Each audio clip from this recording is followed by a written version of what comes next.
today. This is an experiment, a hybrid seminar that is being transmitted via Zoom, but also here in person. This is probably a format that is going to be used by my center at Harvard quite a bit in the future, but this is the first test of it, so there are going to probably be some glitches.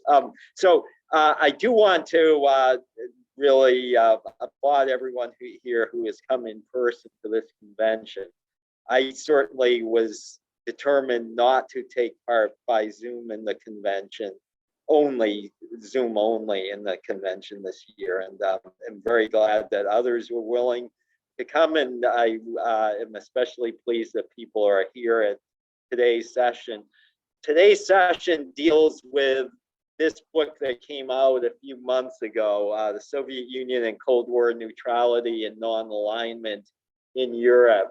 It is a book that spans numerous countries, but I'll get back to it when I speak myself later.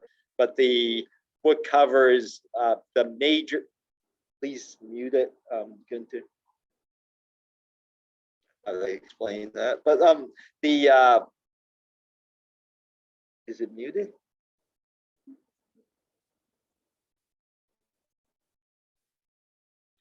Okay,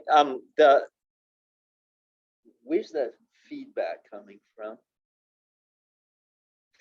In any case, let me proceed regardless of feedback. The book covers the major neutral countries in Europe, well-known ones like Switzerland, Austria, Sweden, Finland. It covers Ireland less extensively, mostly because Ireland was a country that didn't figure as prominently in the Cold War, and its neutrality had far more to do with Great Britain than it did with the Cold War itself. It was a stance that Ireland had stuck to going back from the time it became independent. It also covers an important non-aligned country in Europe, Yugoslavia, and there were smaller countries in Europe that are mentioned in the book but aren't covered, mostly because they had insignificant relations with the Soviet Union. Maybe one or two had some relations, particularly Cyprus and Malta, but again, of much less importance than the ones that are covered. So the book looks at both sides of that relationship of the Soviet approach to neutral countries, as well as the neutral countries themselves, the way they dealt with the Soviet Union. So it's an effort to look at the Cold War from the perspective of one of the superpowers, but also at the countries that tried to stay outside the Cold War, at least to play a mediating role in some cases, as Austria tried to, and to set up a separate structure, as Yugoslavia did with the non-aligned movement. So there is also coverage of the stance taken by major Western countries, Great Britain, the United States, France, Germany, and the chapter on the United States is authored by Günter Bischof, who will be our first speaker today. He lives here in New Orleans. He is a professor of history, a longtime professor of history here at the University of New Orleans. Did his PhD at Harvard under Charles Mayer, and is originally from Austria. Sitting next to him, who will speak second, is Anna Steiner from the Boltzmann Institute for the Study of War's Consequences in Graz, Austria. Graz, a couple of months ago, elected a communist as mayor, which makes this a little bit strange, but certainly the Boltzmann Institute is quite separate from the political scene in Graz. The Boltzmann Institute has gained a reputation for being at the forefront of institutions pursuing research in the former Soviet archives, and especially at the archive that houses materials from the post-Stalin Communist Party, Rigani as it's now known, and but has also had close connections with GARF and with Rigaspi, for those familiar with the division of the Federal Archives, and has promoted research on the basis of documents that it has been collecting, thousands and thousands of pages of documents on particular topics dealing with the Cold War, in particular looking at various angles that Austria played some role in the Cold War. Sometimes these can be purely as a location for important meetings, like the meetings between Khrushchev and Kennedy in 1961, or between Jimmy Carter and Leonid Brezhnev in 1979, and in other such meetings. In other cases, it's to look much more directly at the role of Austria, Austria's role as a neutral country, and I will let Anna, who is not the author of the chapter, but is a PhD student of one of the authors of the chapters on Austria, and has been closely involved over the past 2 to 3 years in the Boltzmann Institute's work in the Russian archives. So she is Peter Rugenthaler, who was originally going to be here, was unable to come in part because of the resurgence of the pandemic in Austria and all the problems it's caused. You've probably heard that Austria is about to embark on a very tight shutdown and also mandatory vaccination campaign. But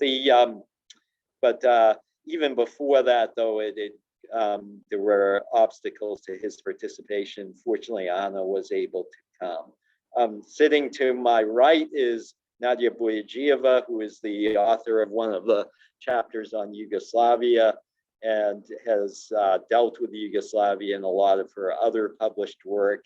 In this case, she has focused specifically on how Yugoslavia's neutrality affected its relations with the Soviet Union, and the chapter before hers looks at the Soviet Yugoslav split by Andrei Yademsky, and Nadia picks it up during the Khrushchev years and after under Brezhnev until the death of Tito in May 1980, and looks at how Tito sought to move away from what had been the case during the Stalin period, where Yugoslavia had begun to move toward the West, and instead was seeking to establish itself as a kind of bridge between East and West, or at least forge a non-aligned policy.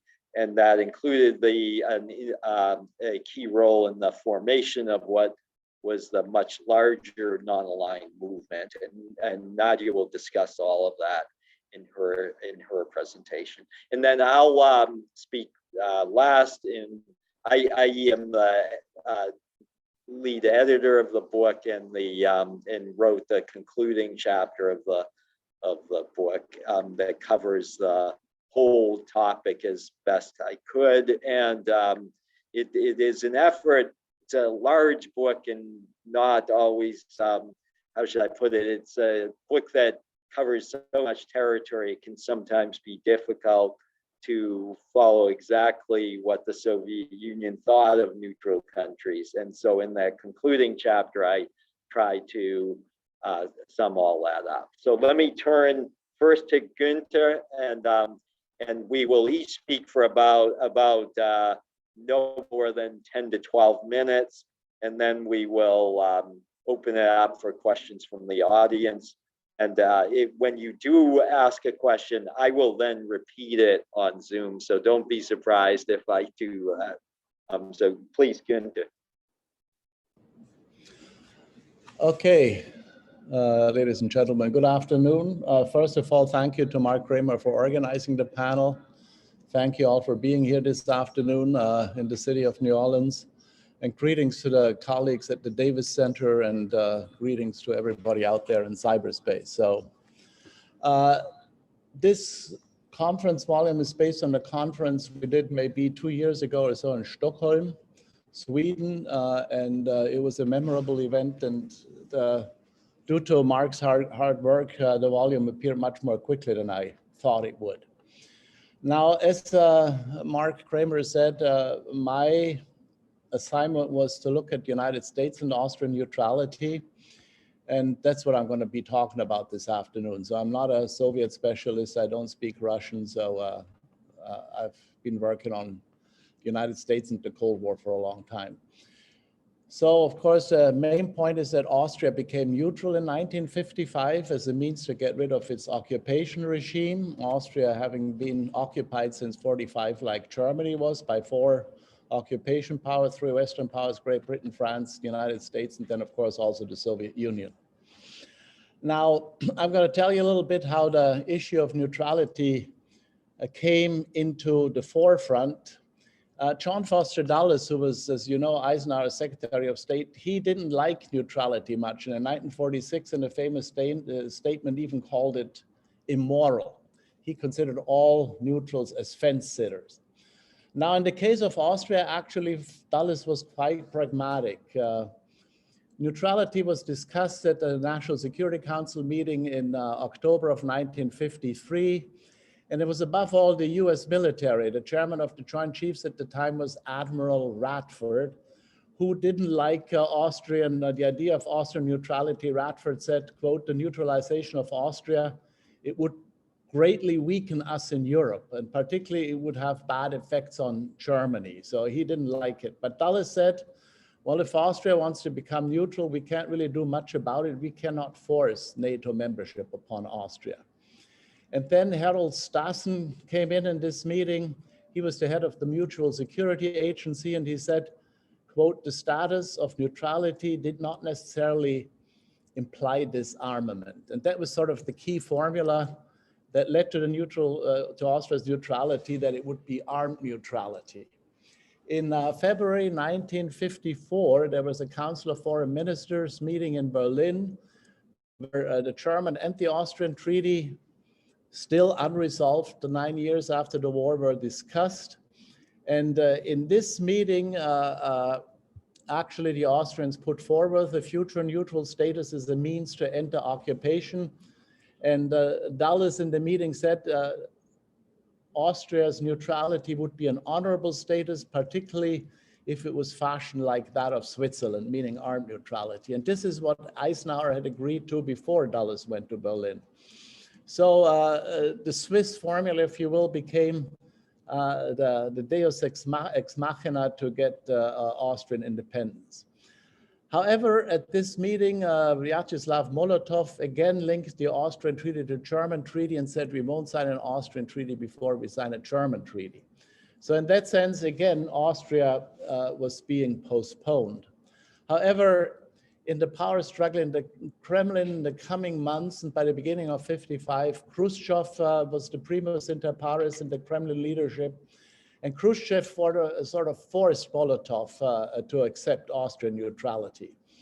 And then in the spring of 1955, it came about quite quickly.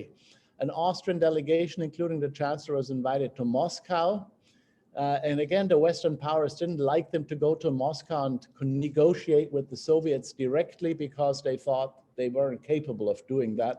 However, the Austrian delegation worked quite fine, in part because they had an ambassador there, who is my namesake with a second F, Ambassador Bischof. He had been there for a long time, since 1946, and actually the other Western ambassadors considered him a fellow traveler since he'd been there for so long and was quite Moscow friendly. And that kind of relationship with the Kremlin helped, I think, the Austrians a lot.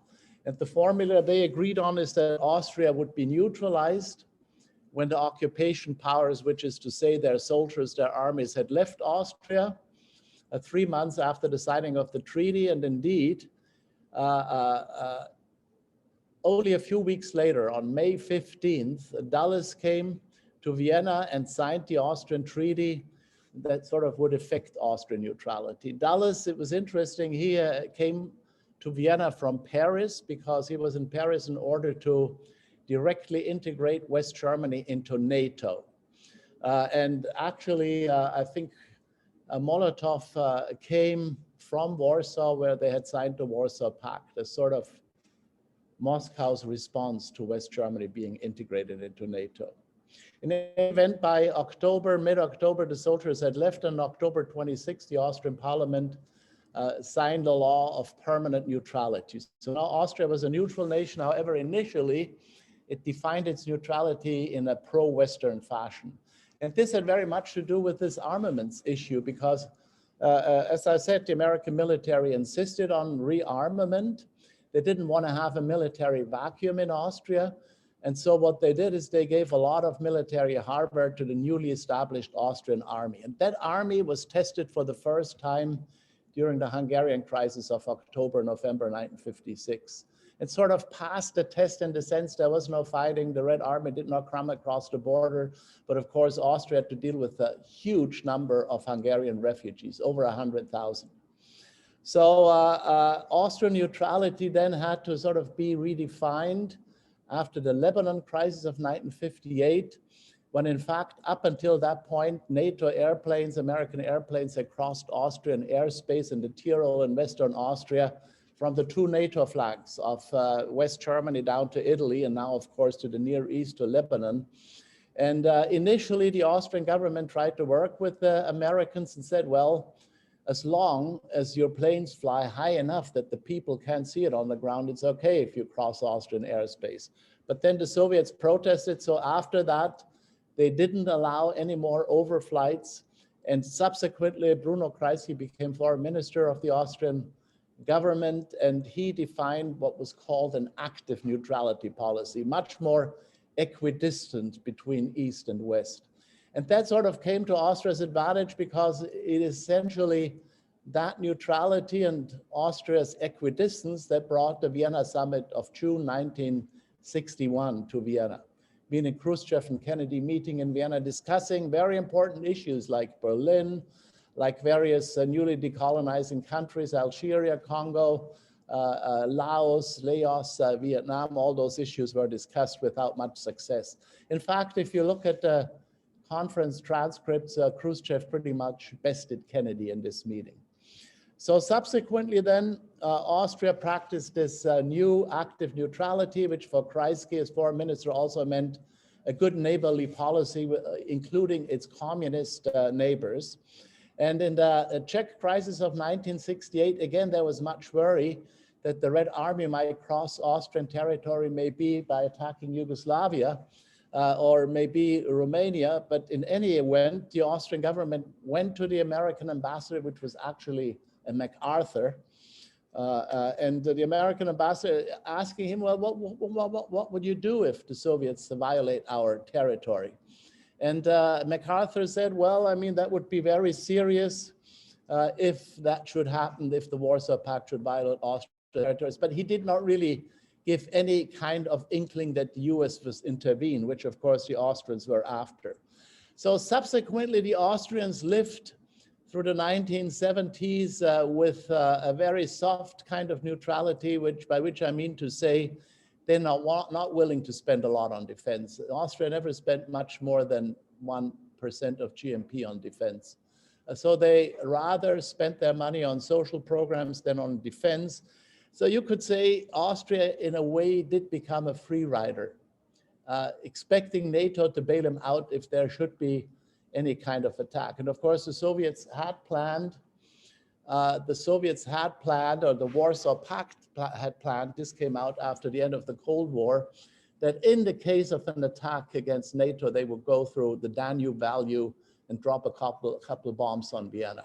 So Austria would not have been free in case of any kind of conflict of nuclear weapons, but they sort of stuck their hands into the sand, I would say, and just lived with this notion that they don't want to spend on defense, NATO is going to defend them. And that's pretty much how things continued into the post-Cold War era. Austria, as you know, joined the European Union in 1995 because now the Soviets were no longer vetoing Austrian integration into the European Economic Community, the European Union, which they did throughout the Cold War.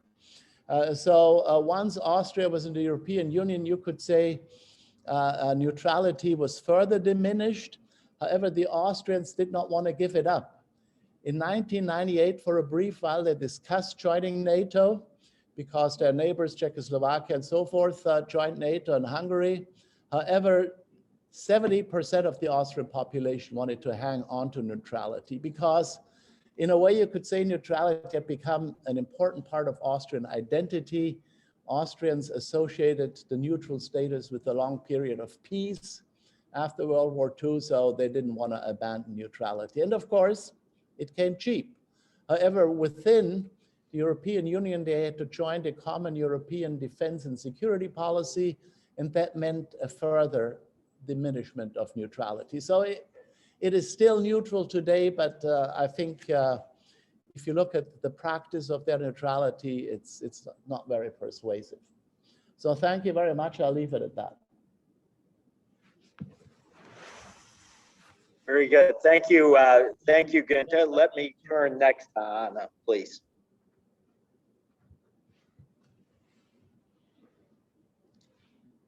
Okay, good afternoon, everyone.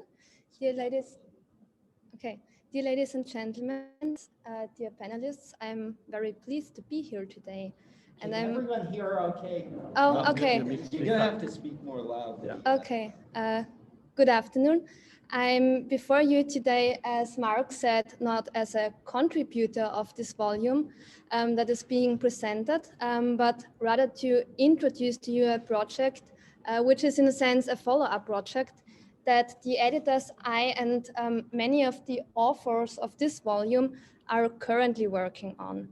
And this project is devoted to the role of neutral states in Soviet foreign policy strategy 1969 to 1975 on the road to the Helsinki Final Act. And I deal with the role of neutral Austria from the Soviet point of view in my dissertation that I hopefully will finish next year. So with the Bucharest Declaration in July 1966, a pan-European conference on security and cooperation had become a main political goal of the Soviet bloc, and for the first time, the Warsaw Pact states brought together the convening of such a conference with an appeal to the neutral states to act as supporters.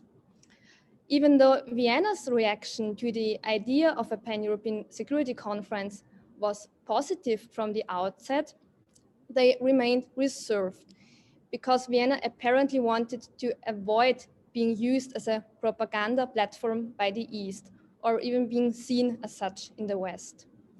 Austria then repeatedly made clear it would support a security conference, but could not take the initiative. Austria was the first country to react on the Finnish initiative of the 5th of May 1969. A few days later, a Soviet diplomat complained to the Austrian ambassador in Moscow that it was a pity that Finland and not Austria had taken the initiative. He pointed out that Austria too should develop an international activity corresponding to its neutrality. On the part of Austria, an activity as proof of what it wanted to do with its neutrality would still be pending. Henceforth, Austrian politicians endeavored to bring Vienna into play as further conference venue, while remaining cautious not to question Finland. Vienna as a possible location was repeatedly also brought into play by Moscow, probably in order to have leverage on Austria. As is well known, Vienna in the end became the venue for the mutual balanced force reduction talks, a topic that Austria would actually have preferred to see integrated into the CSCE to have a say in them. In April 1970, the Politburo of the Central Committee of the CPSU adopted the following measures of the Soviet Foreign Ministry with regard to the relations between the USSR and Austria. And this outlined its approach towards the neutral state. Firstly, Austria was to be further included in the sphere of action of foreign policy work, and regular consultations were to be held, especially on the Pan-European Conference. A visit by Kosygin to Austria was also suggested, and here I would like to note that this was realized only in 1973. Second, Austria's growing dependence on the FRG was to be counteracted as far as possible.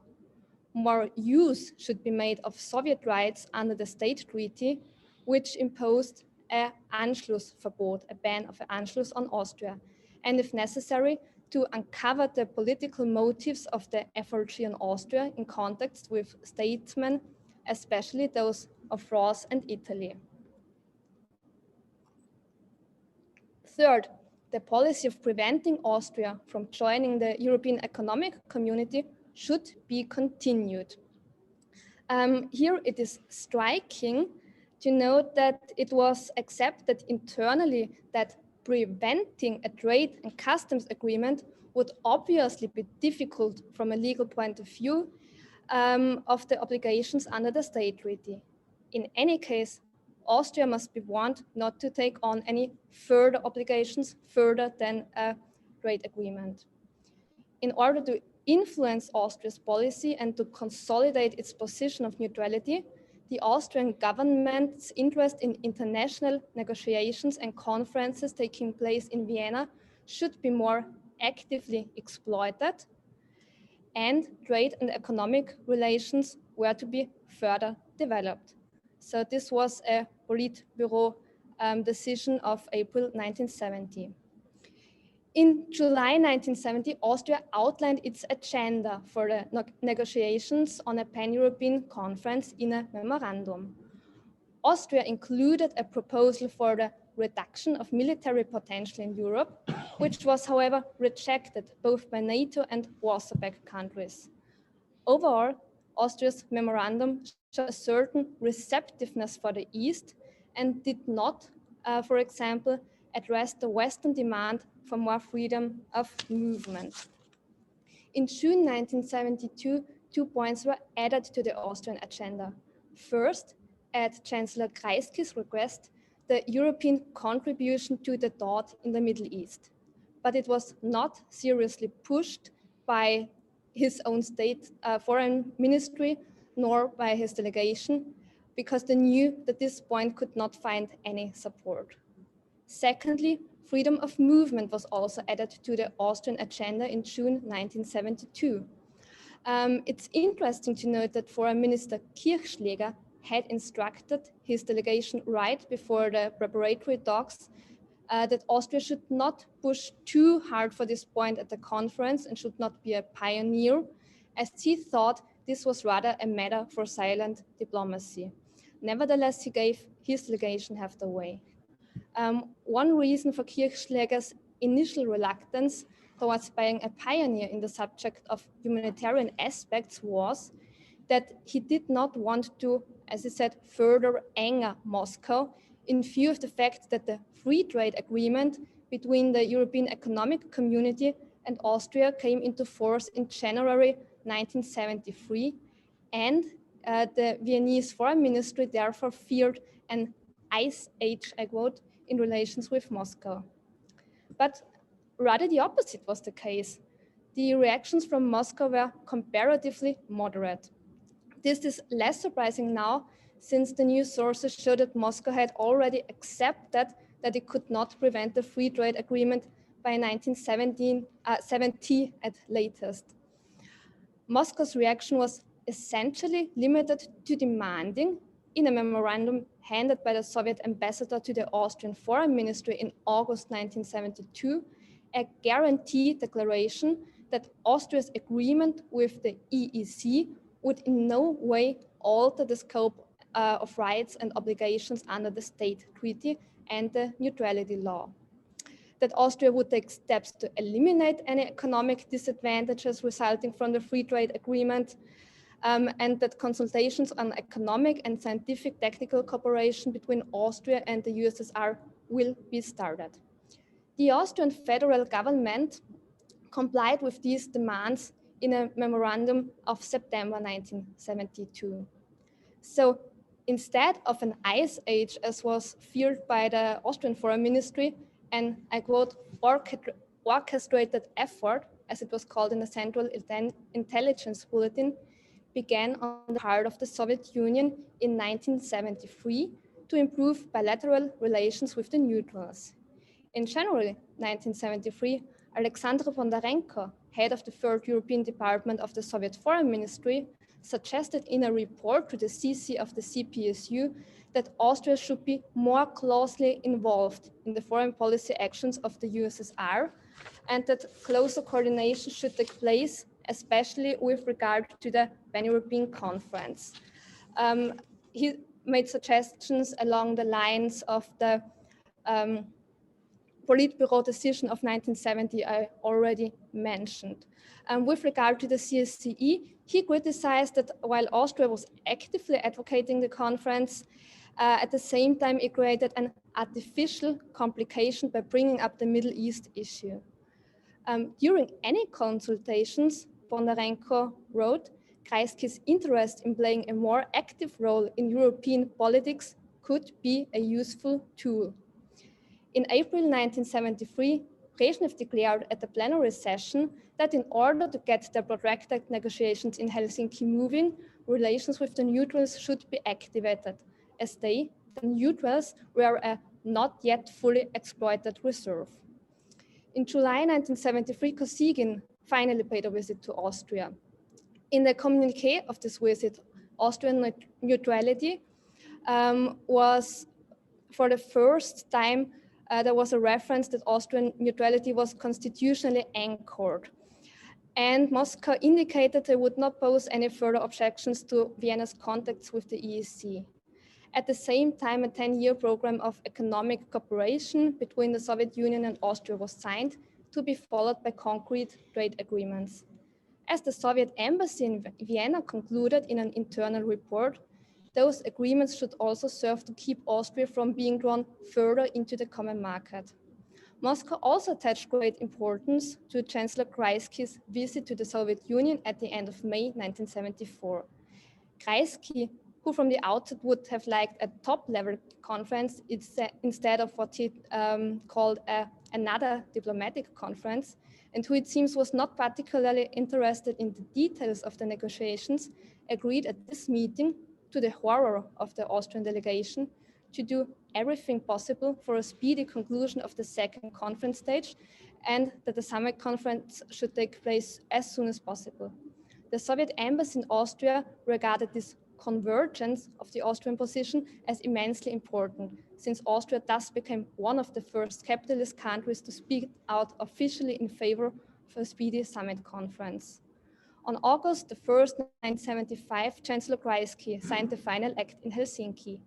Being there, he used the stage for a much-noticed speech, because of which his role in the CSCE has often been overrated. While Austria was not successful with its specific proposals, such as the inclusion of the Middle East question or the MBFR, the delegation was able to achieve the broader goal of making its mark as a mediator between East and West.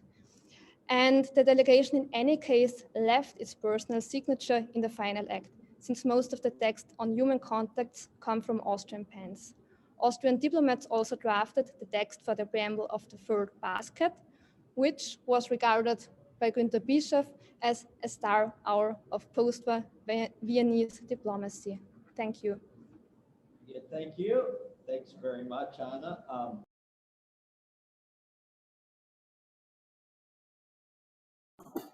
You're muted, Mark. Now covered Austria and from both the perspective of U.S. policy in dealing with neutral country, a key neutral country in the Cold War, but then also Austria's own perspective.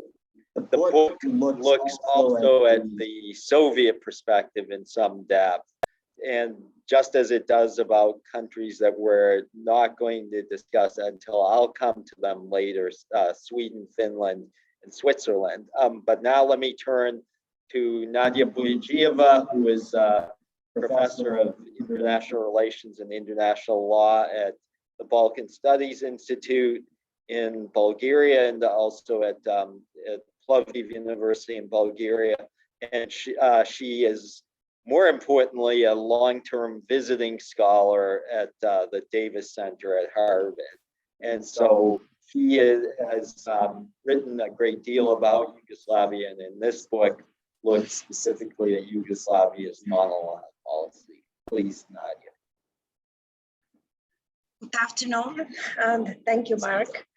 My chapter, it's called Yugoslav Policy and USSR in the big periods between 1955 and 1980, and it looks to Yugoslav policy of non-alignment and how it was perceived in Moscow.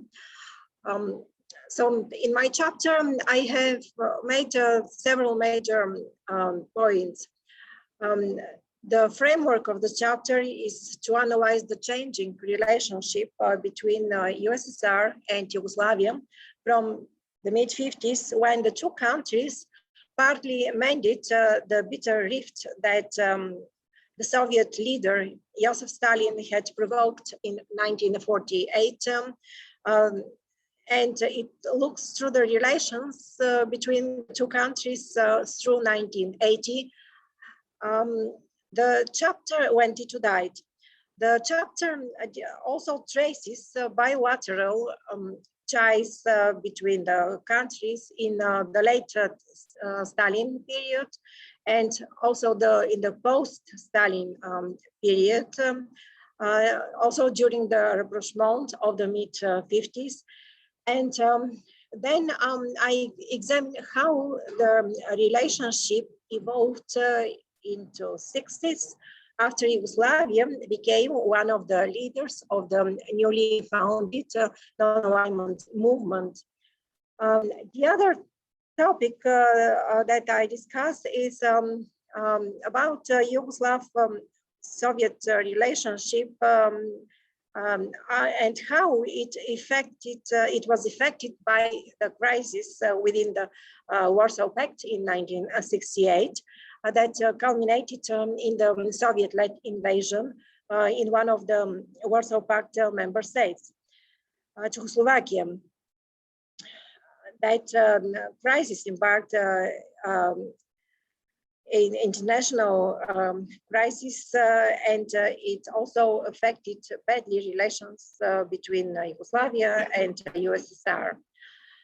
The other point that I'm looking at is to show how Moscow's perception on Yugoslavia evolved in 1970s, of how Moscow looked at the Yugoslav role within the non-alignment movement.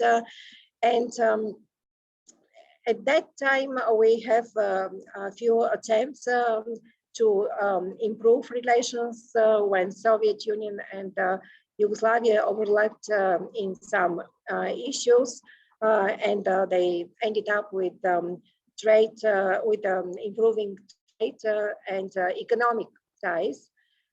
And the other point that I make in my chapter is how US-Yugoslav relations affected the relations between Yugoslavia and the USSR. I would like to also to mention that using the term non-alignment in this chapter, I use this term instead of the term neutrality, although of course from legal point of view, those terms do not overlap. But here I stress on the fact that these terms are obviously closely related. In this case, as leading scholars also noted, because the non-alignment states shared the obligation with the neutral countries to remain outside of the bloc structures. Should I stop here, or I can make a few more points? Okay. I would like also to say that when we speak about Soviet policy through non-alignment, through Yugoslav non-alignment, we can point out several major periods in this relationship, and a lot of Yugoslav authors who looked closely at the problem pointed out that we can speak about at least three major periods in the relations between the two countries. For example, I would like to point out that Dragan Bogetic, one of the leading scholars who recently published a impressive volume on non-alignment. I think it came out last year. He has provided a useful analysis in his books of how Yugoslav policy of non-alignment involved and its interactions with the Soviet Union. We also know that and that comes from the Dragan Bogidic works that the ideological architect of Yugoslav decision to work with the third world countries, non-alignment, was the first Yugoslav ambassador in India, rather than Tito himself.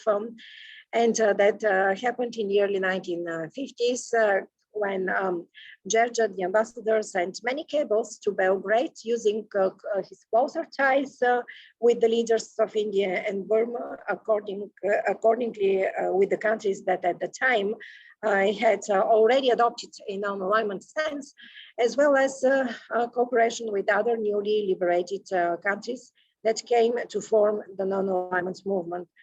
And this gradual opening of the third world countries coincided, and it was also influenced by the first initiative for the normalization of Yugoslav-Soviet relations after Stalin's death, and the deterioration of Yugoslav relations with the West as a result of the escalation of the Trieste crisis.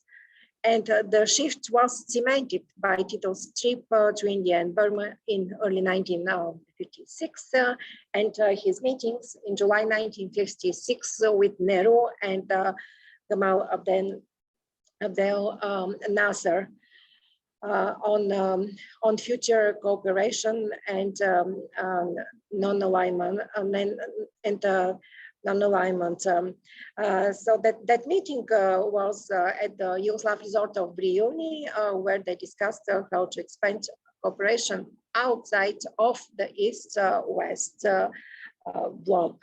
And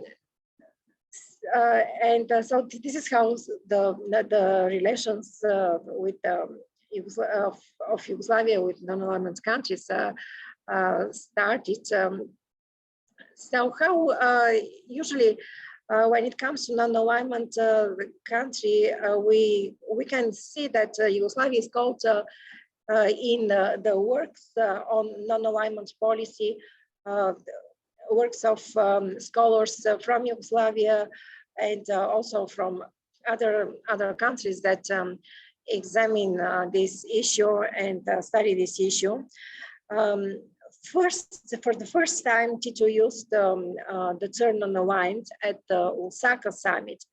But until that, he, unlike all other officials, he carefully avoided the use of word non-aligned or non-aligned state in his speeches and public statements. And he exclusively used the words, for example, the terms, for example, non-engaged or non-engaged states, non-engaged state, but not non-alignment. Also unrelated state and non-bloc country. So when the conference in Lusaka began, what Bugetic called the golden age of non-alignment began. And during this period and lasting was lasting until the end of 1970s, the non-aligned countries took vigorous action to promote radical economic and political transformation of the existing international system, and Yugoslavia tried to play a leading role in this movement, especially after the major conference that was held in 1961 in Belgrade. And since then we have Yugoslavia Federation as the we call it a European country, but a leading country in the non-alignment movement, which is a unique position, not only among the non-alignment movement, but in the international arena. So I'm discussing in my chapter what exactly were relations with the Soviet Soviet Union and Yugoslavia as and its role in non-alignment movement, how Moscow looked at those relations. Those relations had a few, it had periods of restoration of relations, but relations never were never again so good as before the rift, the split of 1948 between Tito and Stalin. I think I can stop here. Very good. Thank you very much. Thank you very much. The chapters in the book that cover Switzerland and Sweden and Finland do the same thing. They look at the Soviet perceptions of those countries and their neutrality, and then also look at the officials in those countries, the publics in those countries, and how they. Mark, you're muted. We can't hear you. Oops, sorry. That has long been a difficult thing to come to terms with because the files and relevant documents were inaccessible. Fortunately, they now are to a large degree, although again, it varies from country to country how accessible they are. But my co-editors, Arjo Mako from Sweden, from Stockholm University, and Peter Rugenthal from the Boltzmann Institute have done extensive work in the archives of those countries, and especially in Peter's case, also in the Russian archives, to try to look themselves at both ends of that. In looking at these countries as the different countries covered by the book, you do find that approaches to neutrality varied a great deal.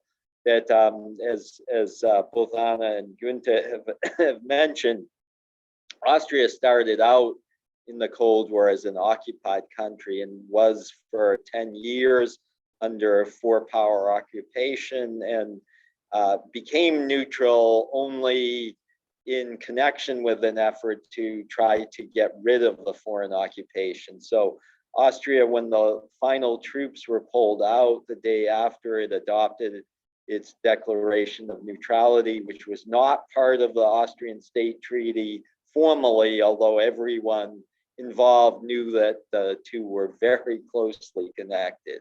So the Austrian State Treaty it governs the international status of Austria, but the neutrality itself comes through Austria's own action in having adopted that declaration. And in October 1955. By contrast, Switzerland's status as a neutral country has long been internationally guaranteed under various agreements going back to the 19th century. Sweden's was one that also dated back into the 20th century, but then Sweden's status was never formally codified either internationally or domestically. So Sweden's approach to neutrality has been one of adhering to a neutral stance, but never having it formally imposed as a legal obligation. Finland similarly had a stance at various points of trying to ensure a neutral position, but found that a very difficult stance to maintain, especially in 1939 when Soviet Union attacked Finland, a brutal war that was fought that really resulted in a quite humiliating experience for the Red Army. The Red Army did succeed in imposing its will on Soviet will on Finland, but only after it lost a huge number of troops itself and in a much more prolonged war than expected. And so that shaped Stalin's approach. That memories of that war and the general experience with Finland shaped Stalin's approach later on to Finland. There was a mutual treaty signed, a mutual security treaty signed in 1948, but Finland's approach was extremely different from other countries in the degree to which it was a deferential one to Soviet preferences. Finland was a neutral country, but was also constantly mindful of what Soviet positions were. There was also extensive Soviet interference in domestic politics in Finland during the Cold War. That varied from leader to leader, but it was always present, especially after during the Kekkonen era in Finland. And so the Soviet Union preferred that to the extent that Stalin was willing to tolerate neutrality at all, and he wasn't. The comment that Günter cited from John Foster Dulles is something that I think Stalin would have been glad to endorse, is that Stalin didn't really see any leeway for neutrals, with the partial exception of Finland, that type of neutrality of extremely deferential to Soviet preferences was one that would be acceptable. Subsequent Soviet leaders, however, Khrushchev, and continuing on through Brezhnev, it was one issue on which Khrushchev and Brezhnev basically saw eye to eye, is that the Soviet Union would seek to use neutrality in Europe to its advantage. So would try, even though it wasn't equivalent to trying to win them over to the Soviet side, it was instead an attempt to use countries that did not have allied relations with NATO, that were in between East and West, and to try to manipulate that, or at least to gain as much leverage as possible for Soviet foreign policy objectives. This varied again from country to country. There was much less leeway to do this, say, with Switzerland. Switzerland was further away from the Soviet Union, and it was also internally a staunchly Western country, as were all of the countries, including Finland. Finland was a Western-style parliamentary democracy. Austria was, and certainly Sweden was, but they varied in their internal complexion as well. Switzerland was probably the one that would come closest to the Anglo-American model of democracy, whereas the others were much more of the social democratic parliamentary democracy model. Sweden and Switzerland also stood out in that they both had active nuclear weapons programs for a considerable while during the Cold War and explored that option in some depth. By contrast, Austria and Finland had no such programs. This may had important implications for their stances, for example, vis-a-vis the non-proliferation treaty. There is an important book that is just coming out about the role of neutral and non-aligned countries in dealing with the non-proliferation treaty. I think it's Anna who wrote the chapter for that on Austria's approach, but it looks more generally at the role of neutral and non-aligned countries, not just in Europe, but the European countries played an important role. And so the fact that both Sweden and Switzerland had active nuclear weapons programs of their own also shaped their approaches to that treaty. And it in turn affected Soviet perceptions of those countries because the Soviet Union wanted to lock them into the non-proliferation treaty just to put an end to those programs once and for all. The Soviet Union also had different approaches to countries depending on the particular leaders in place in them. It varies considerably, and the chapters bring this out.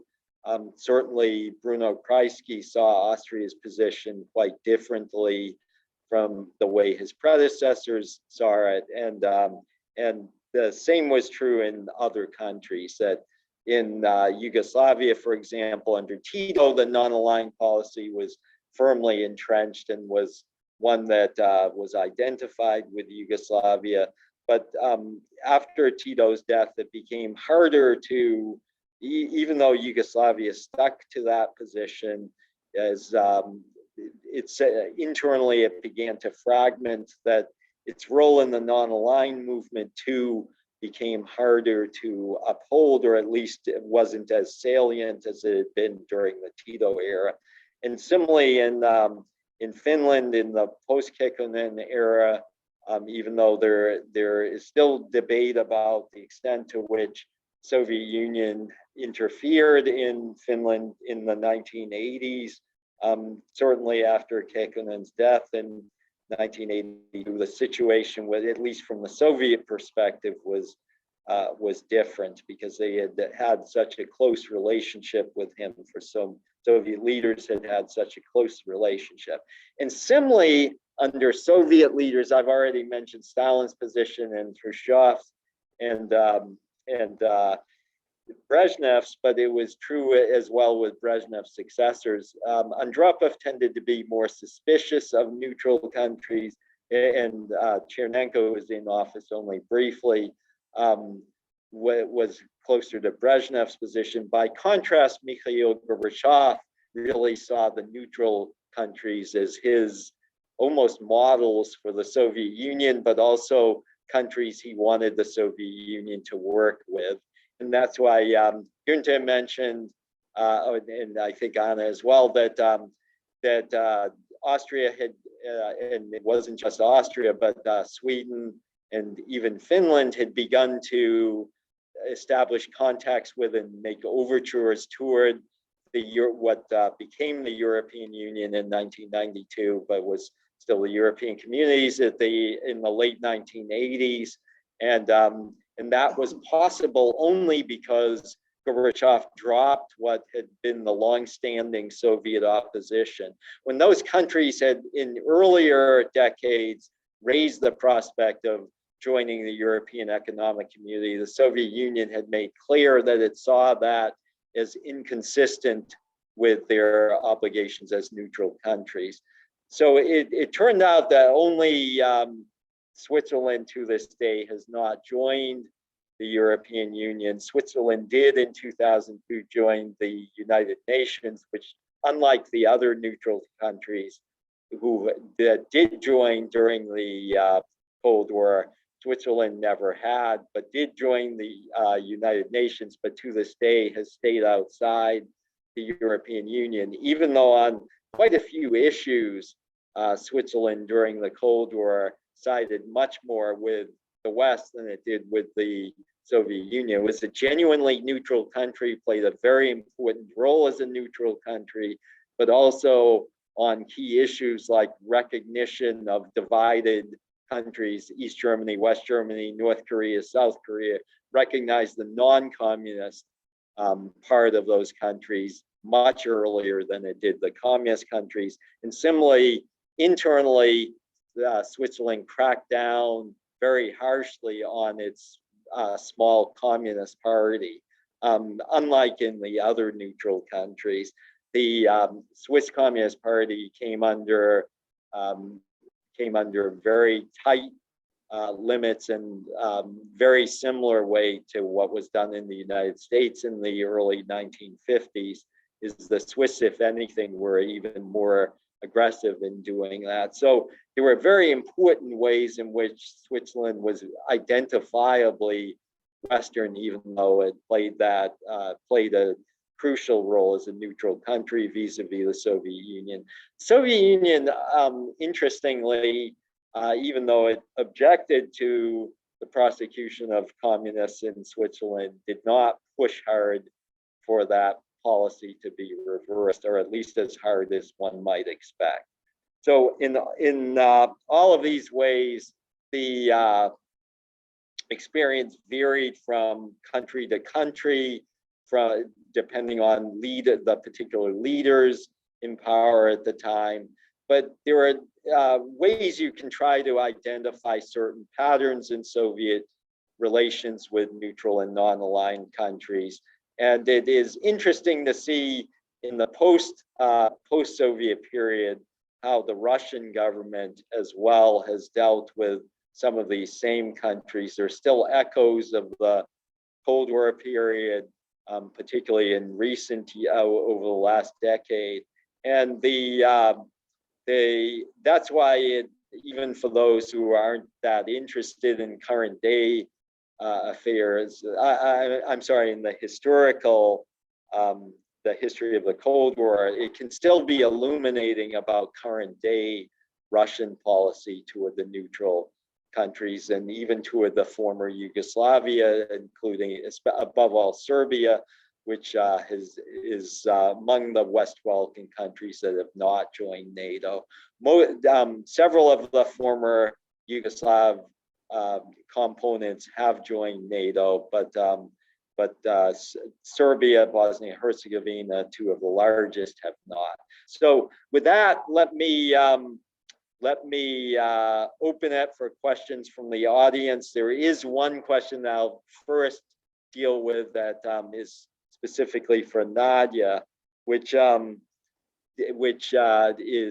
from the Zoom audience, which is, this question is asking you, how did Yugoslavia and the non-aligned movement deal with the inclusion of Cuba in the late 1970s and early 1980s, a country that was very visibly aligned with the Soviet Union, yet also had been brought into the non-aligned movement from the beginning and had even hosted a non-aligned conference in 1980s.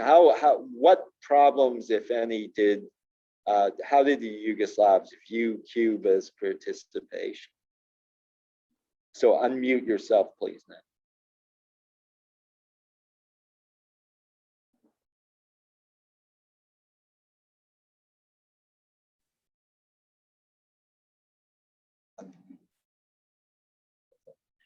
I think I did, yeah.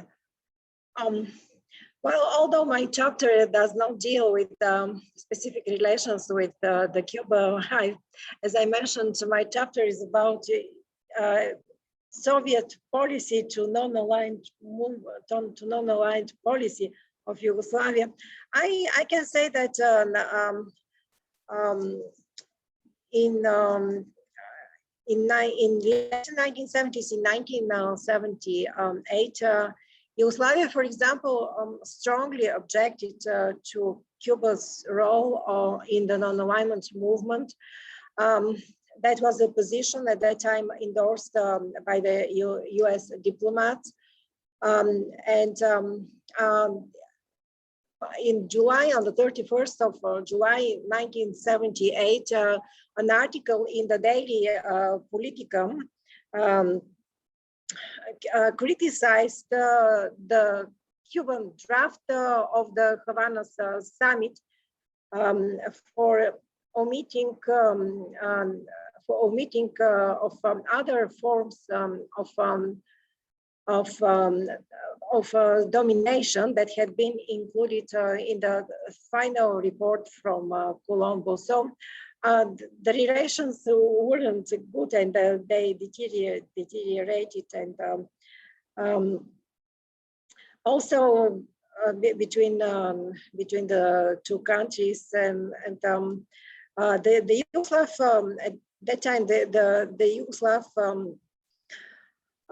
press also denounced the Cuban troop presence in Ethiopia, branding it as a violation of a cardinal non-alignment principle of non-interference. So there was a theoretical also debate, what is this non-alignment, and different perception.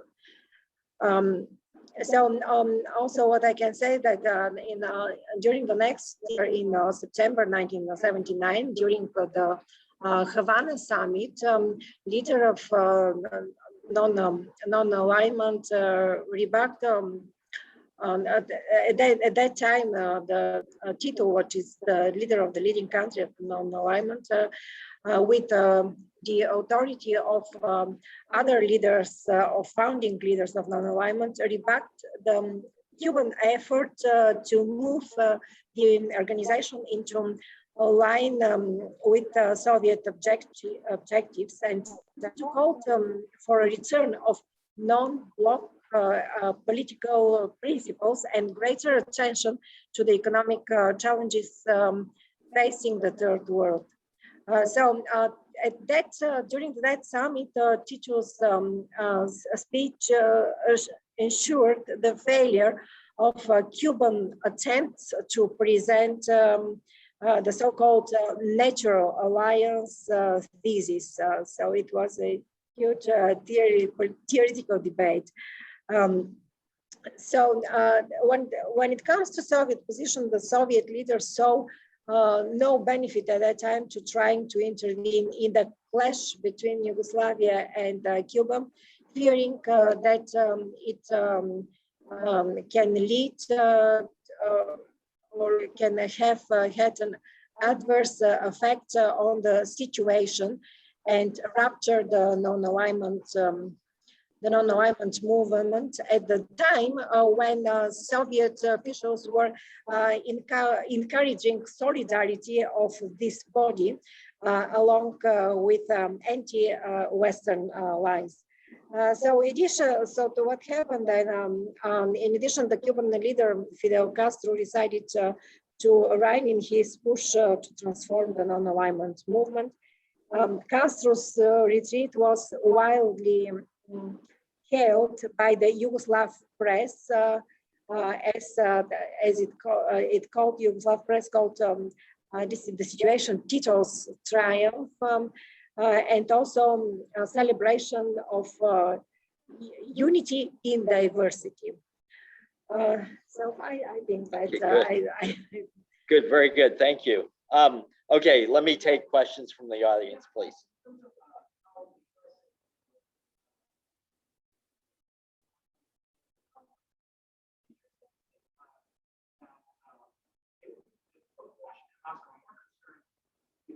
Which a country, the leader of a country claiming non-alignment was actually fully in control of the country, because there seems to be a strong difference between how they would deal with, for example, European states versus how they would deal with post-colonial states claiming non-alignment. Like, Mossadegh in Iran, the United States didn't buy that Mossadegh call for non-alignment was possible because they thought he would be overthrown by the Iranian Communist Party, so they got rid of him before they would leave Moscow with carry out some kind of coup there.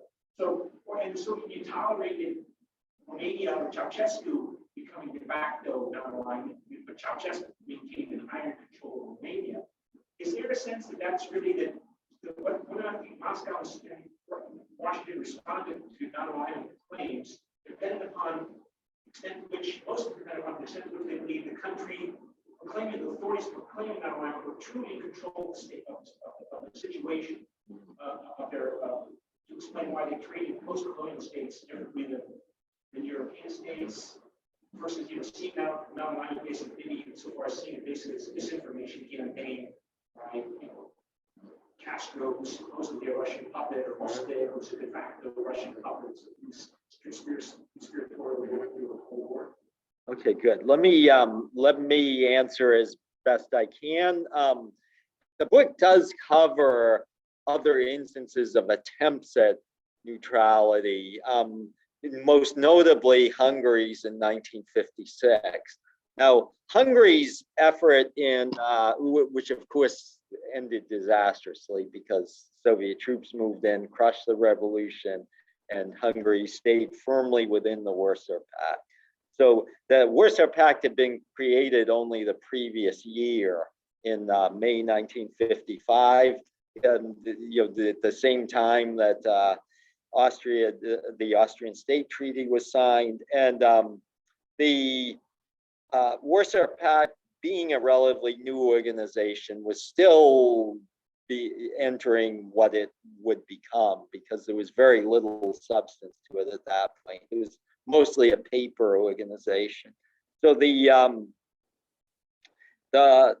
Hungarian, those who came to the fore in October and November of 1956 in Hungary were looking at what had just happened in Austria and seemed, maybe it would be plausible for Hungary too, given the close connection for a long while between Hungary and Austria, that it wasn't implausible that perhaps under the right circumstances that Hungary too could become neutral. The problem was what you have identified is that communism was collapsing in Hungary, and so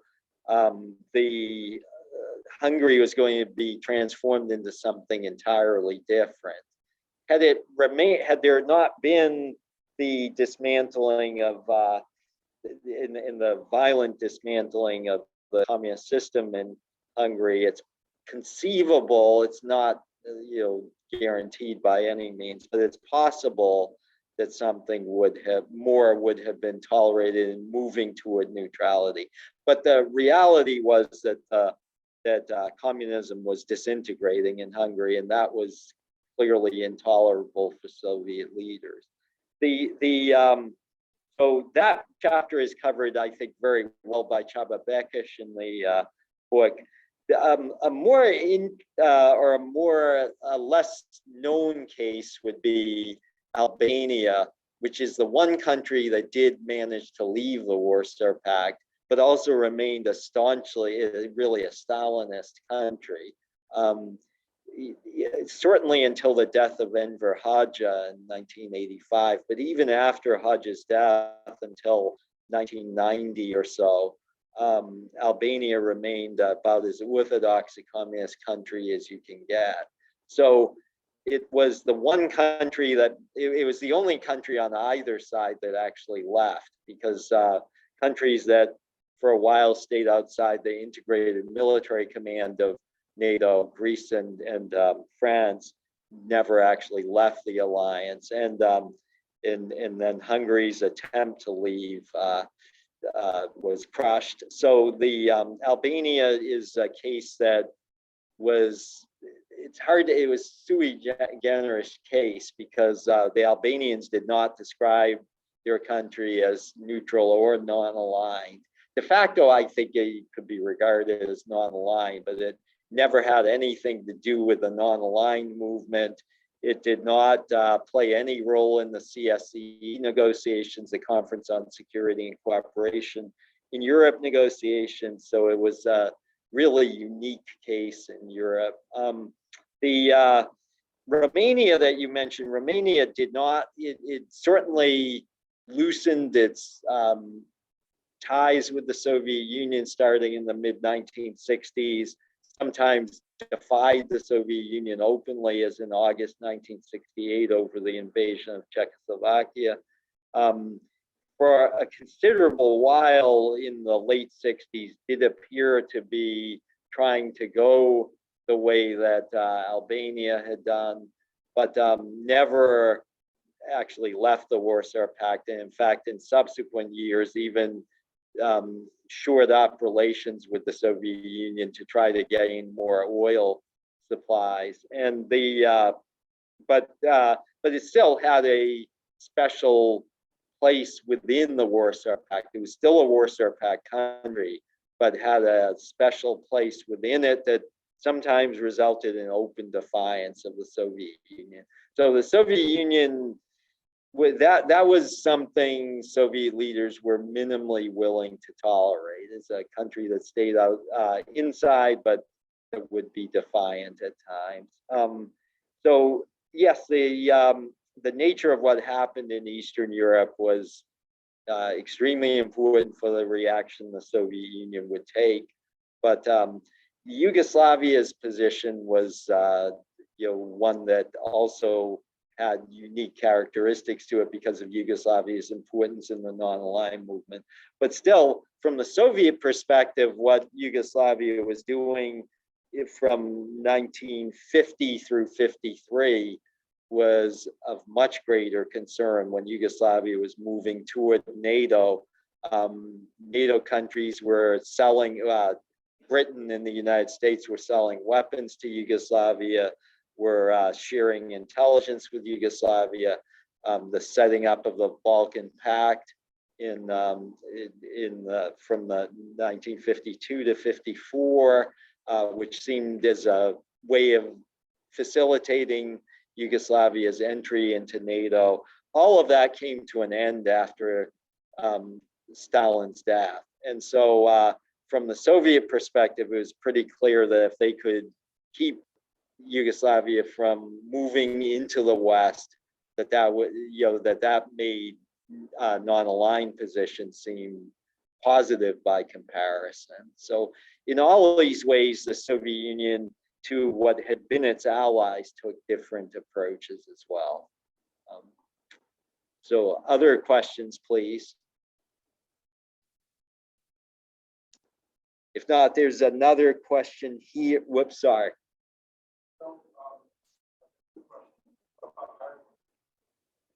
Sure.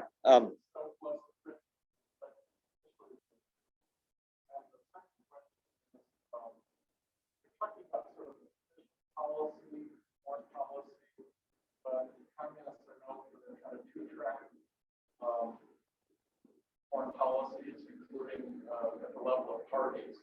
You did mention, I think, the Swiss Communist Party, but I wonder if you have any comments about whether they were using the second track in the same vein as the official policy towards it. Okay, I will let my colleagues deal with the Austrian Communist Party. The questions were, there were two questions. One dealt with Ireland and its role vis-a-vis the Soviet Union. The second one was about how Soviet Union interacted with communist parties in neutral and non-aligned, neutral countries. And so let me deal quickly with the question of Ireland. Ireland had, because its neutrality had more to do with Britain than with the Cold War, it had what I would describe as broadly a Western approach to the Soviet Union. It certainly never became a member of NATO, still isn't a member of NATO. It did become a member of the EU, however, in 1974, the same time that, or the European Economic Community, as it was then, the same time that Britain did.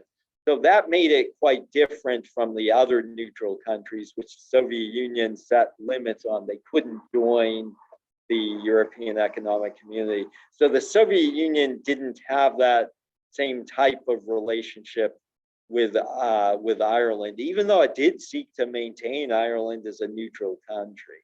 So the approach, and this is discussed only relatively briefly in the book, but that Soviet approach understood that Ireland and Great Britain had a very uneasy relationship, and they did seek to try to encourage that as much as possible, to try to keep Ireland from joining.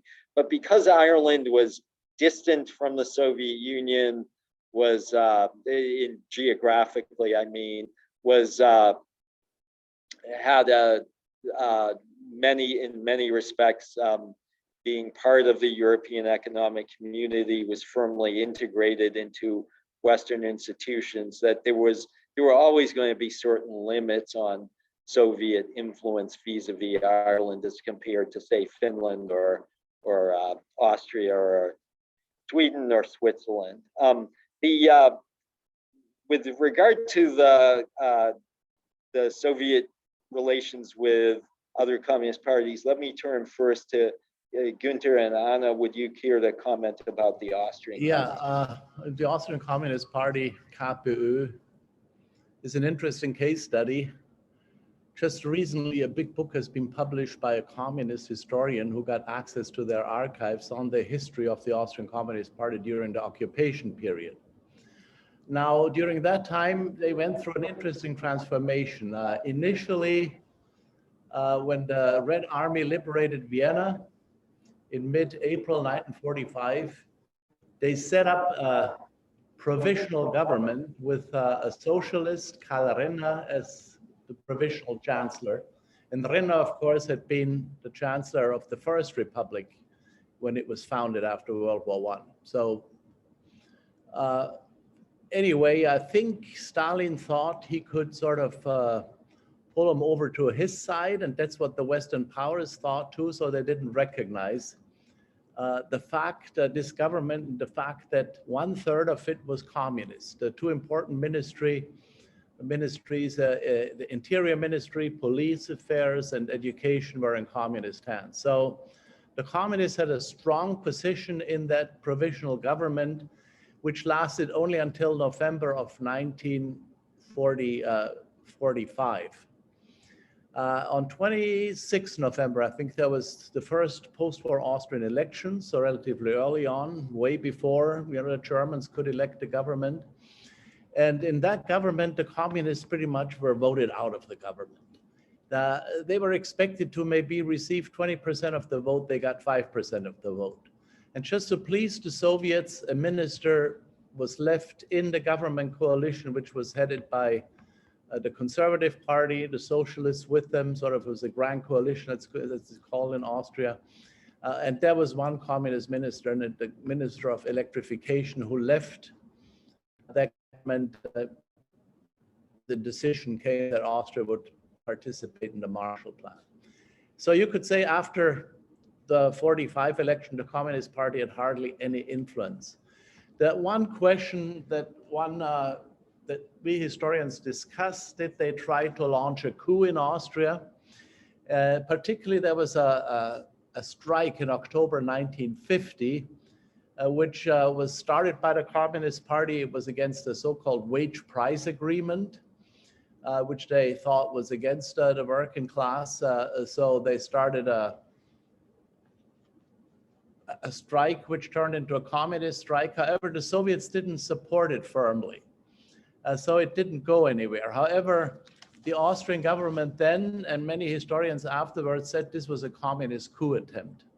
Now, I don't think it was such a thing, even though I think the communists would have liked to have more power in Austria because they've become so weak.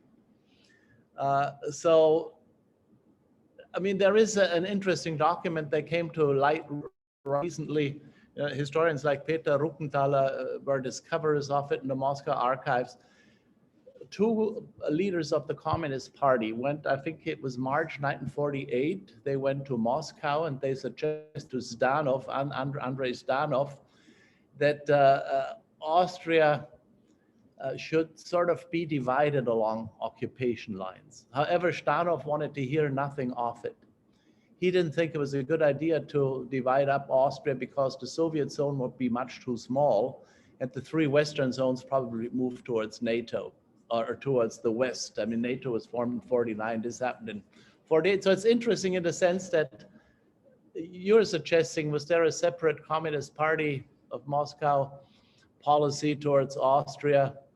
Well, no, they pursued Stalin's foreign policy. That was, they didn't want a divided Austria, at least at that point in time, 1948. So the Communist Party after that was pretty much out of the picture. It hardly made one representative, made it into a parliament. So that's why this case of Graz that Mark mentioned, where the Communist Party recently was the strongest party in a citywide election. Maybe you can explain that. It's so curious. A return of the Austrian communists? Question mark. What do you say, Anna? I would say that Graz is a very special case in this sense, and the communist Graz is a very special case in this sense, I would say. So in Austria, the Communist Party doesn't play any role in the political life now. But in Graz, just the party leader, already the former party leader, and now the party leader are very popular, because actually they spend most of the money they get to the public. So they are really help center for people who are struggling with paying for the rent. And this work somehow now paid off for them, and they got the most votes. I think COVID might have also played a role, because the Communist Party does not play a role in the government or in the political life of the country. And that's why we do not know what they stand for. So there are like pro-measure parties and anti-measurement parties, and the communists do not have any agenda in terms of COVID. And to your question, I wanted to add, because you asked about the dual track foreign policy of the Soviet Union, I would add to Günter's answer that the Communist Party in Austria did play a minor role, but they were eager to support actually the Soviet government, and there were regular consultations where they shared information they thought would be interesting for the Soviet government. So there were consultations between the Soviet embassy in Austria and the Communist Party leaders. And I think they also played a role not quite important in terms of propaganda. So they used their party newspapers to also propagate Soviet policy. So that's my answer to that. One thing I'll add is just quickly is in the case of Finland, the Communist Party, Stalin did initially consider establishing a communist state, and even considered at one point annexing the whole of Finland, as he had sought to do initially in 1939, or at least a large part of it. And but ultimately, he felt comfortable enough that Finnish leaders would be deferential to his preferences, that he backed away from both options.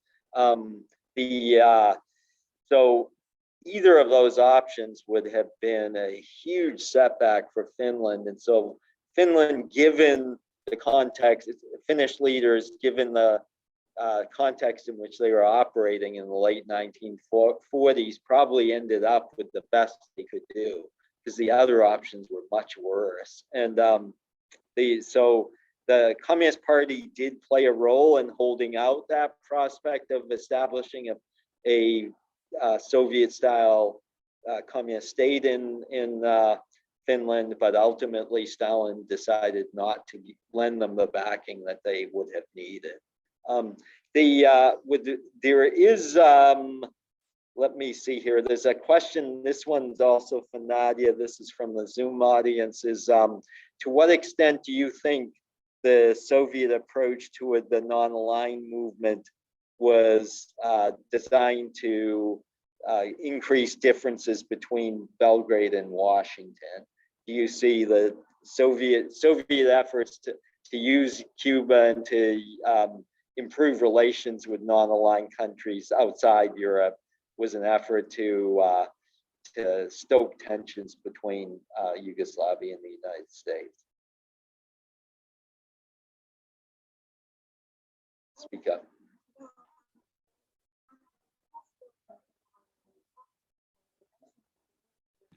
Nadia, can you unmute?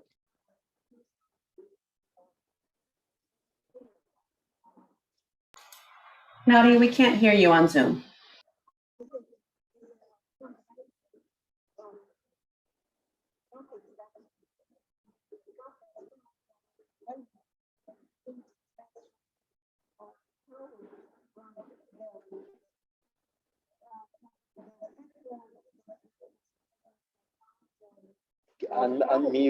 Unmute, start again.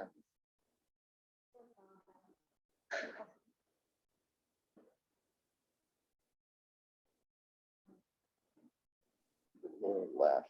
Yeah, I did unmute myself. Yeah, I'm sorry.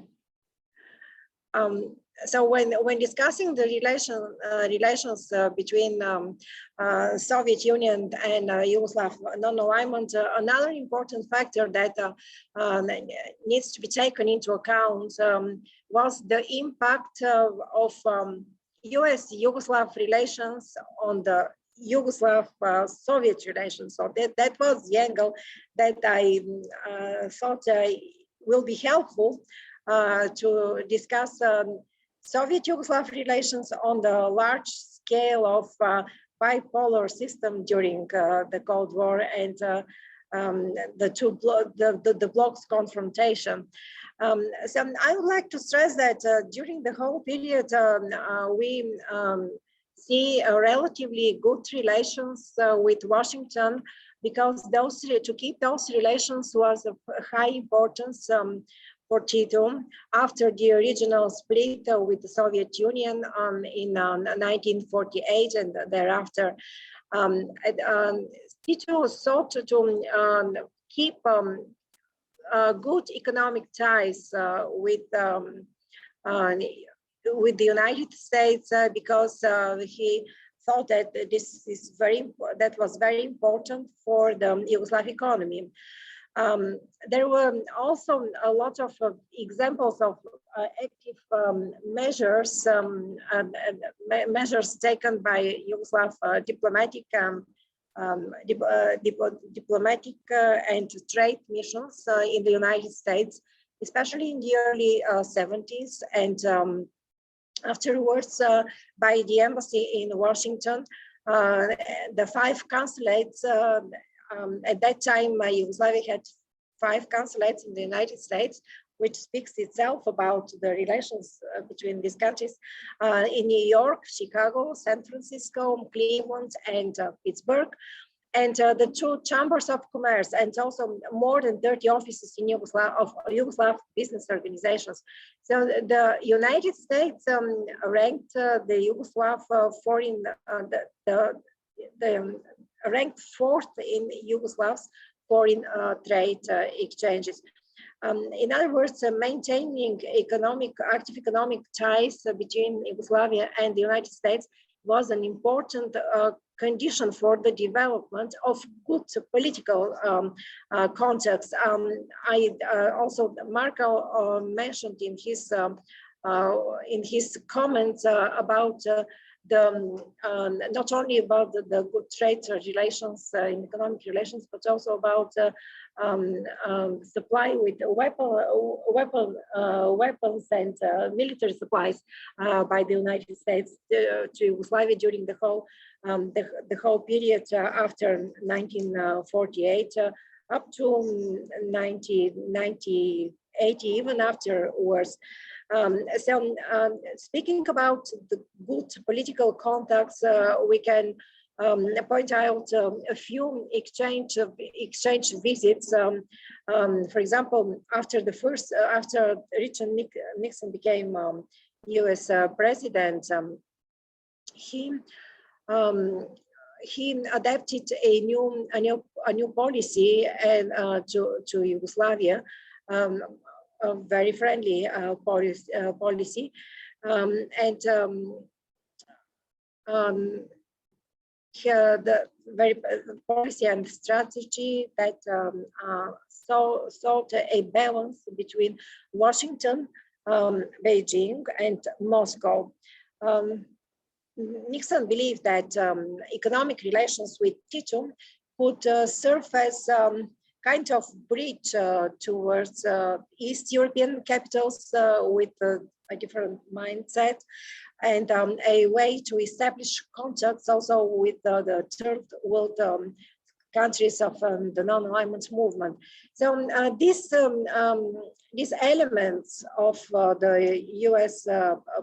Relationship with Belgrade were reflected also in other Nixon visit to Belgrade in October 1970, and then during Tito's return visit to Washington in the fall of 1971. So I would like to mention that Tito's visit to was the first official visit of a U.S. president to Yugoslavia. And at that time, the Yugoslav press played up the event and emphasized the importance of having the leader of the world's strongest country visit to a small country, Yugoslavia. As I mentioned, there was another on the next year Tito visit Washington. So those visits also brought economic benefit for Yugoslavia. Yugoslavia never was also always trying to keep very good as it was possible, to the extent it was possible at that time, very good relations with the United States, and kind of playing between East and West, between the two capitals, between Washington and Moscow. Of course, there's lots of documents that are available online, especially from the CIA reading room, and also from the libraries and archives of the U.S. presidents. So it's a lot of documents, and I was able to use a lot of documents that are available at the George Bush Presidential Library, for example. I don't think that there during that period there were periods of bad relationships between Yugoslavia and the United States, and Moscow was very well aware about Tito's attempts to keep and to maintain all the time these good political and economic ties, even the help that was provided by American government in many ways. And he was using this as a tool to ask for more, to gain more, and for more economic help, for example, from Moscow. So Tito was a very, very skillful politician, and he used very well the unique place that Yugoslavia played within the non-alignment movement, and to gain as much as the country could from the main pillars of the in the Cold War system, from Moscow and from Washington.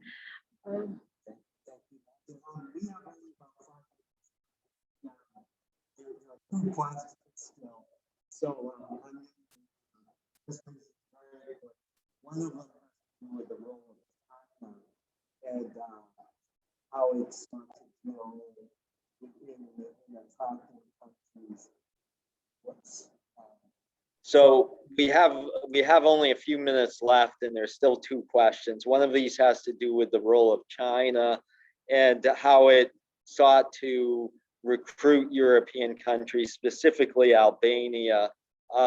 And there's been extensive work done on both Romania and Albania and its relations with China. Some extremely important documents published from both Romanian and Albanian archives. Elido Mihili published a really good book that looks at Albania's relations with China during this period and how China sought to woo Albania away from the Soviet Union, did so quite successfully in the early 1960s. Similarly, there have been important publications in Romania about China's efforts to do the same with Romania. They didn't go as far, but still Romania did maintain a middle position in the Sino-Soviet split. It never joined the denunciations of China. So there's no question that the Chinese were conscious of this as the Sino-Soviet split developed, were conscious of the role of certain countries, but these were more Soviet allies. It wasn't so much a question of approaching neutral countries and trying to win them over to China's side because they weren't so much involved in the Sino-Soviet split. So that, and there have been, for a while, there were Chinese documents accessible as well. When I worked in the Shanghai Municipal Archive in 2010 and 2013, I was able to obtain relevant documents. That is no longer the case. One of the many onerous consequences of Xi Jinping's rule in China is that he has largely ended any access to archives there. And so it's no longer, the central archives were never open, but the archives that were opened earlier are now essentially of offering things only of no value. So it again is another area in which Xi Jinping has really tightened things in China and been very detrimental to scholars. There's also one question which I think we won't have time to deal with, but what was the greatest source of tension in Soviet relations with neutral and non-aligned countries? Was there one particular issue? We have touched on this question about trying to exploit local communist parties, but were there other issues that somehow created tensions? I'll give each panelist a question to comment on this. My response would be it was Soviet uses of military force in Europe. Günter mentioned earlier the invasion of Hungary in 1956. The same was true in Czechoslovakia in 1968 when the Soviet Union invaded Czechoslovakia. Nadia mentioned this with regard to Yugoslavia, but it was also true with all of the neutral countries. They all responded very adversely, just as they did to U.S. uses of force outside Europe, and especially in Vietnam. But in an odd sort of way, the country that was least critical of the U.S. military operations in Vietnam was Finland, which may seem strange, except that it gave Finland also a rationale for saying nothing about Soviet uses of force, say in Hungary as it didn't, and in Czechoslovakia as it also didn't. So the Finns were able to try to rationalize that, but also saying very little about the U.S. war in Vietnam. So if you want to comment, Günter, on Austria's geopolitical position, it's, I think, sort of understandable that they were afraid that the Hungarian crisis or the Czechoslovak crisis could spill over into Austria because of all the refugees coming. So what's going to happen, with the refugees coming? Do they want to then intervene? I think that was the fear that that Austrians had, and that the chancellor sort of expressed vis-a-vis the American ambassador. So I think that was probably the biggest worry about the Soviet Union. I mean, I've also always wondered about the nuclear arms race, but there too, I think most Austrians, the governments included, sort of put the head into the sand and sort of just try to ignore it. I mean, what we know today that there were these Warsaw Pact plans that would have included Austria too, to march through the Danube Valley into the Federal Republic of Germany, you know. I mean, that should have been a concern, but it wasn't. I mean, if you think about neutral Austria during the dual decision crisis in the 1980s, you know, when the Pershings and the cruise missiles were stationed as part of, you know, the European allies sort of demanding it from the Carter administration. There was lots of protests in Germany and England and the Netherlands and Italy where these weapons were stationed, none in Austria. So it's almost like, you know, the neutral Austria thought the trouble stops at our doorsteps. You know, we have nothing to do with these kinds of Cold War conflicts. I think it was, with hindsight, extremely naive, but that's what it was. So that's what I would add. Yeah, that was a great. Anna, would you hear the?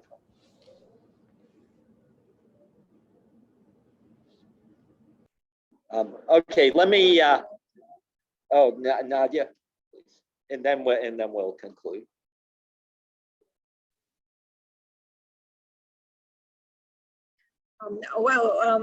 When it comes to a clash, it was always, you know, theoretical. It was clash, if I may use this the word clash, in the theoretical approach. What is the non-alignment and how Moscow was looking at non-alignment, and how the non-alignment countries, including Yugoslavia, looked at the non-alignment and regarded non-alignment. So the Soviet leaders and the Soviet press, they always criticized the neutralist strain in non-alignment and the policy of so-called equidistance between East and West as showing unacceptable passivity. All Soviet leaders argued that attempts to turn non-alignment states into a kind of a contemporary court of arbitration, they called it like this, using these words, in the neutral zone were impractical, and they were unacceptable for the Soviet Union, no matter if we speak about the immediate years after the rift in 1948 with Tito, and between Tito and Stalin, and afterwards. Also, from Moscow point of view, Moscow hoped that the non-alignment movement would increasingly be neutral opposition to military bloc with the progressive anti-Western policy. So Moscow wanted to see anti-policy in the movement and support also for Soviet sponsored security proposals. That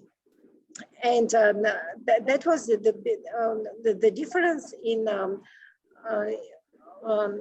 what is non-alignment and non-alignment policy. That was a constant clash between Tito and Soviet leaders, and between non-alignment leaders and Soviet Union.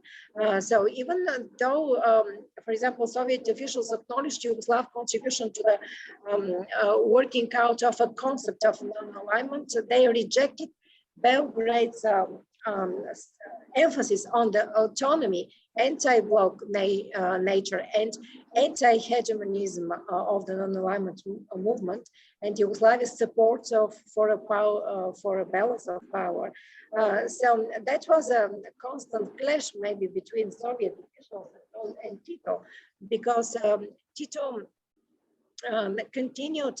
nonetheless continued to place non-alignment at the center of Yugoslav foreign policy, no matter what was the perception in Moscow about non-alignment and his policy.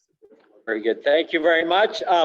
That will bring an end to today's session. I would like to thank my colleagues at Harvard, Chris Martin and Daniel Wellner, who are broadcasting this by Zoom. It's an experiment to see how these hybrid events should be done. And obviously, didn't go perfectly, but overall it I think worked out pretty well.